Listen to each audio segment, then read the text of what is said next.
L-inflazzjoni skont l-indiċi tal-prezzijiet bl-imnut tinsab fl-inqas livell li qatt kienet minn April tas-sena l-oħra l-hawn. Skont ċifri tal-Uffiċċju Nazzjonali tal-Istatistika l-NSO joħroġ li r-rata ta' inflazzjoni fix-xahar li għadda kienet ta' 4.7% skont dan il-kejl. Dan ifisser tnaqqis ta' 0.7% meta mqabbel ma' xahar qabel, jiġifieri Ġunju li għadda.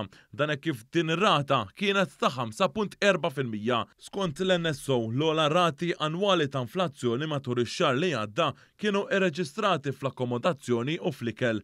L-aktar rati baxxi ġew irreġistrati fl-elettriku, il-gass u l-fuels, grazzi għas sussidji multimiljonari investiti mill-Istat li laqgħu għaż-żidiet internazzjonali imposti mill-gwerra fl-Ukrajna, magħhom kien hemm ukoll inqas rati fl-ilbies u żraben.